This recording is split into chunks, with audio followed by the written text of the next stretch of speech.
جانتے ہیں کہ حضرت علی المرتضیٰ رضی اللہ تعالی عنہ کی قبر لوگوں کی نظر سے چھپا کے بنائی گئی، اس ڈر سے کہ لوگ آپ کی قبر کو اکھیڑ نہ دیں، کیونکہ خارجی اس قدر جو ہے وہ زور آور ہو گئے۔ اسلام کی تاریخ دردناک ہے۔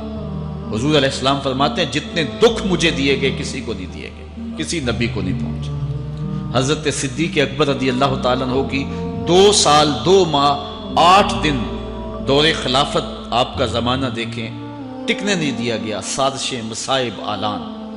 حضرت سیدنا عمر رضی اللہ تعالیٰ عنہ کو شہید کیا گیا، حضرت عثمان غنی رضی اللہ تعالیٰ عنہ پہ 40 دن پانی بند رکھا گیا اور پھر انہیں شہید کیا گیا۔ حضرت مولا کائنات شہید کیے گئے، حضرت امام حسن کو زہر دیا گیا، حضرت امام حسین کو بچوں کے سامنے ذبح کر دیا گیا، حضرت امام اعظم ابو حنیفہ کی وفات جیل میں ہوئی ہے۔ امام احمد بن حنبل کے بدن پہ اتنے کوڑوں کے نشان تھے کہ جب قمیض اٹھاتے تھے تو ہر جگہ کوڑوں کے نشان ہی نظر آتے۔ امام مالک کو مدینے کی گلیوں میں گدھے کے اوپر بٹھا کے کالا منہ کر کے وقت کے حاکم نے پھرایا۔ حضرت مجدد الفسانی علیہ رحمہ کو گوالیار کے قلعے میں جو ہے وہ قید کیا گیا۔ علامہ فضل حق خیر آبادی کو جزیرہ انڈمان کالے پانیوں کی سزا دی گئی۔ اہل حق کی تاریخ دیکھیں، دردناک تاریخ ہے۔ آج بھی کابل میں، کندھار میں، قلعہ جنگی میں، دشت لیلہ میں، تورا بورا میں، تکریت میں، موصل میں، بغداد میں، کشمیر میں، غزہ میں، یہاں برما میں دیکھو کون سی قیامت نہیں توڑی جا رہی۔ ہمارے ساتھ ماضی دیکھیں تو ہمیں بغداد کی وہ دردناک کہانی سامنے آتی ہے جب انسانی کھوپڑیوں کا مینار تعمیر کیا جا رہا ہے اور منگول سردار نے اپنی فوج کو حکم دیا تھا کہ جو کسی مسلمان کا سر نہیں لائے گا اس کا سر کاٹ کے اس مینار پہ لگائیں گے۔ پھر لوگ پیسے لے کے پھرتے تھے کہ مسلمان کا پتہ دے اور اس کی کھوپڑی کاٹی جائے۔ کچھ لوگ جان چھپانے کے لیے تہہ خانوں میں گھس گئے، پھر دجلہ کا بند توڑا گیا، 1.25 لاکھ لاشیں ہم نے تہہ خانوں سے نکالی تھی۔ اندلس کی تاریخ پڑھیں، ہمارے ساتھ جو قیامت توڑی گئی۔ مصر کے اندر 30,000 فاطمی کو شہید کیے گئے۔ غریب و سادہ و رنگی ہے داستان حرم، نہایت اس کی حسین اور ابتدا ہے اسماعیل۔ یہ اسلام کی تاریخی درد سے، خون سے بھری پڑی ہے۔ تو حضرت مولا کائنات سیدنا علی المرتضیٰ رضی اللہ تعالی عنہ کو اس وقت اگر خدا کہنے والے بدبخت تھے تو ان کو شہید کرنے والے اور اس ڈر سے کہ ان کی قبر کو کھیڑ نہ دیا جائے، خارجی اتنے زور آور ہیں تو ان کو جو ہے وہ لوگوں کی نظروں سے چھپا کر کے جو ہے وہ رکھا گیا۔ اور ایک دور وہ بھی آیا کہ ممبروں پہ بیٹھ کے مولا علی کو گالیاں دی جاتی تھی۔ یہ تاریخ میں یہ دور بھی آیا، آپ پڑھیں تاریخ، بنو امیہ کا ایسا دور بھی دنیا نے دیکھا ہے۔ اسی لیے حضور نے فرمایا تھا من سب علی فقد سبنی، جس نے میرے علی کو گالی دی اس نے مجھے گالی دی۔ اور لوگوں نے ممبروں پہ بیٹھ کے باقاعدہ حکومت کی طرف سے یہ جو ہے وہ قانون تھا کہ تمہارا خطبہ مکمل نہیں ہوگا جب تک علی کو گالی نہیں دو گے۔ یہ لمحے بھی آئے جب اس دور میں دشمن علی موجود تھے، مبغضین موجود تھے اور افراط محبت میں رکھنے والے موجود تھے۔ تو یہ دور تو اسلام کا حضور کے دور سے 1400 سال پیچھے ہے، تو یہاں بغض رکھنے والے بھی موجود ہیں۔ اس عنوان کے ساتھ اگر عنوان چھیڑوں تو یہ لمبی گفتگو ہو جائے گی، یہ میرا موضوع نہیں ہے، لیکن اتنی بات میں کہوں گا، اللہ کا شکر ادا کرو، اللہ نے تجھے اہل بیت کے در کا بھی غلام بنایا ہے اور صحابہ کا بھی غلام بنایا ہے۔ کچھ لوگ صحابہ کا نام لے کے اہل بیت کو برا کہتے ہیں، کچھ اہل بیت کا نام لے کے صحابہ کے خلاف بکواس کرتے ہیں۔ ہمارے بزرگ فرمایا کرتے تھے صحابہ نبی کے در والے ہیں، اہل بیت نبی کے گھر والے ہیں۔ ہم کہتے ہیں گھر والوں تجھے بھی ہمارا سلام، در والوں تجھے بھی ہمارا سلام۔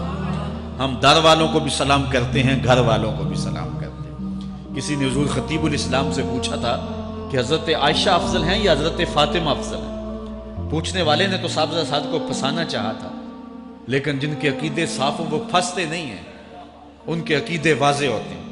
تو حضرت صاحبزادہ نے فرمایا کہ میاں اگر دیکھو بیٹی ہونے کی حیثیت سے تو فاطمہ بیٹی ہے نبی کی اور عائشہ بیٹی ہے ابو بکر کی۔ ابو بکر کی بیٹی نبی کی بیٹی سے افضل تو نہیں ہو سکتی۔ اور اگر دیکھو بیوی ہونے کی حیثیت سے فاطمہ بیوی ہے علی کی اور عائشہ بیوی ہے نبی کی۔ علی کی بیوی نبی کی بیوی سے افضل تو نہیں ہو سکتی۔ تو یہ اپنے عقیدے کو واضح کرتی ہے۔ اللہ آپ کو سلامت رکھے اور حق کی راہوں کا مسافر۔ حضرت زید بن ارقم رضی اللہ تعالیٰ عنہ روایت کرتے ہیں کہ حضور نے ارشاد فرمایا من کنت مولا ہو فعلی مولا، جس کا میں مولا ہوں اس کا علی مولا ہے۔ حضرت عمران بن حسین روایت کرتے ہیں کہ حضور نے مولا کائنات سیدنا علی المرتضیٰ کے بارے میں ارشاد کیا ان علی منی وانا منہ وہو ولی کل مومن، علی مجھ سے ہے اور میں علی سے ہوں اور وہ ہر مومن کا ولی ہے۔ حضرت ام سلمہ کہتی ہیں کہ میں نے حضور سے سنا ارشاد فرماتے تھے لا یحب علی منافق ولا یبغضہ مومن، علی سے منافق پیار نہیں کرتا اور مومن بغض نہیں رکھتا۔ اور ایک حدیث میں حضور نے فرمایا من سب علی فقد سبنی، جس نے علی کو گالی دی اس نے مجھے گالی دی۔ حضرت مولا کائنات رضی اللہ تعالی عنہ کے حوالے سے ایک فرمان سن لیجئے اور میں اپنے مضمون کی طرف آتا ہوں۔ حضرت مولا کائنات کی ذات کو حضور نے معیار بنایا۔ مسند امام احمد بن حنبل میں روایت ہے، مشکات میں روایت ہے، نہج البلاغہ میں اور باقی کتابوں میں کہ حضرت علی المرتضیٰ فرماتے ہیں کہ حضور نے مجھے دیکھ کر کے کہا کہ اے علی تیری مثال حضرت عیسیٰ علیہ السلام کی ہے کہ ان کی وجہ سے ان کے معاملے میں آ کے دو لوگ برباد ہوئے، ایک وہ لوگ جنہوں نے اتنی محبت کی کہ ان کو ابن اللہ، اللہ کا بیٹا کہہ دیا، وہ بھی برباد ہو گئے، اور دوسرا گروہ وہ کہ جنہوں نے ان کے ساتھ بغض رکھا اور ان کی ماں پہ تہمت لگائی، وہ بھی برباد ہو گئے۔ حضور نے یہ ارشاد کر کے فرمایا، حضرت علی فرماتے ہیں کہ حضور نے کہا یہلک فی رجلان محب مفرط یکرزنی بما لیس فی، اے علی تیرے معاملے میں بھی دو لوگ بربادی میں مبتلا ہوں گے، ایک وہ لوگ جو اتنا پیار کریں گے کہ وہ کہیں گے جو تو نہیں ہوگا، اور دوسرے ومبغض یحملہ شنآنی علی ان یبہتنی، اور دوسرے وہ جو تیرے ساتھ بغض رکھیں گے اور بربادی کے راستے پہ چلیں گے۔ تو دونوں گروہ جو ہیں وہ بربادی کی راہوں کے مسافر ہو گئے۔ ایک نے محبت کی اور اس قدر محبت کی کہ وہ کہا جو حضرت علی نہیں تھے۔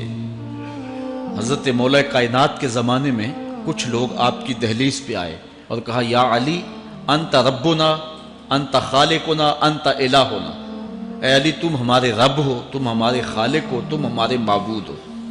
تو حضرت علی المرتضیٰ نے فرمایا کہ استغفر اللہ، اللہ تعالیٰ جل شانہ ہی خالق ہے اور وہی مالک ہے اور وہی معبود برحق ہے۔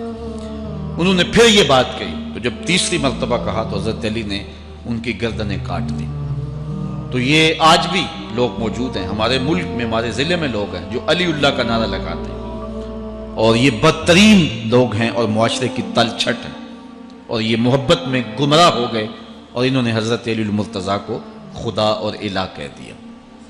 دوسرا طبقہ ہے جو حضرت علی المرتضیٰ کو الہ اور خدا تو نہیں کہتا، لیکن انہیں نبیوں سے افضل مانتا ہے، بلکہ شیخ محدث دہلوی علیہ رحمہ نے تحفہ اثنا عشریہ میں باقاعدہ اس قول کو بیان کر کے اس کی تردید کی ہے کہ جو ایک طبقے کا خیال ہے کہ حضرت جبرائیل علیہ السلام کو نبوت دینے میں غلطی لگ گئی تھی، وہ دینی تھی حضرت علی کو اور دے گئے حضور کو، تو آپ نے اس کا رد کیا ہے۔ ایک طبقہ نبیوں سے حضرت علی المرتضیٰ رضی اللہ تعالیٰ عنہ کو افضل مانتا ہے، اور یہ طبقہ بہت سارا پایا جاتا ہے۔ میں نے اپنے ان کانوں سے جو ہے یہ باتیں سنی ہوئی ہیں، اور آپ نے بھی سنی ہوئی ہوں گی کہ نبیوں سے حضرت مولا کائنات کو افضل مانتے ہیں، اور یہ بھی گمراہوں کا ٹولہ ہے۔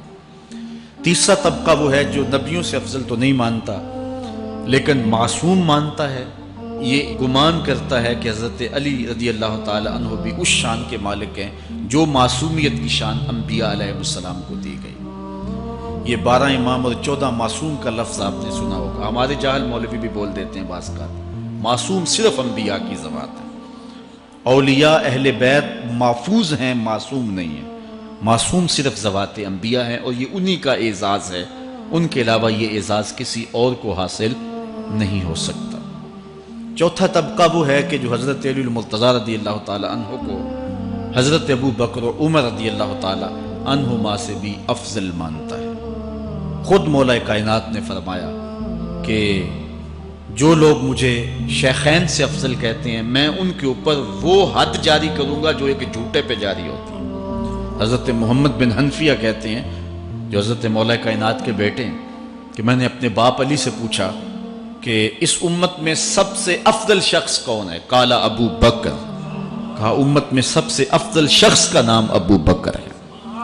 کہتے ہیں میں نے کہا ثم من، پھر کون؟ قال عمر، تو کہا حضرت عمر رضی اللہ تعالی عنہ۔ تو یہ ان کا اپنا عقیدہ ہے۔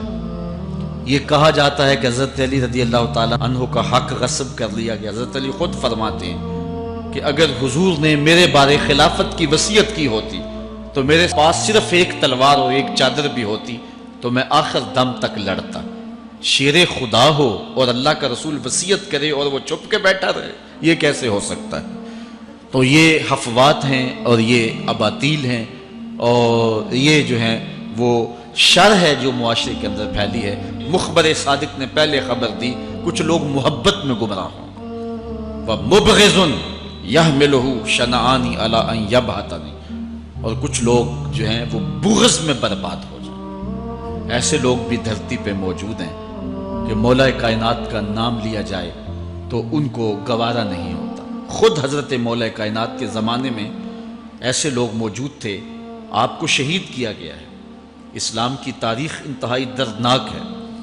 حضرت مولا کائنات رضی اللہ تعالی عنہ کو ابن ملجم نامی بدبخت نے جو ہے وہ تلوار کا وار کر کے جو زہر میں بجھی ہوئی تھی شہید کیا ہے۔ تو یہ بغض اور دشمنی رکھنے والے لوگ تھے جو زمانے میں موجود تھے۔ ایک طرف ایسے تھے جو الہ اور معبود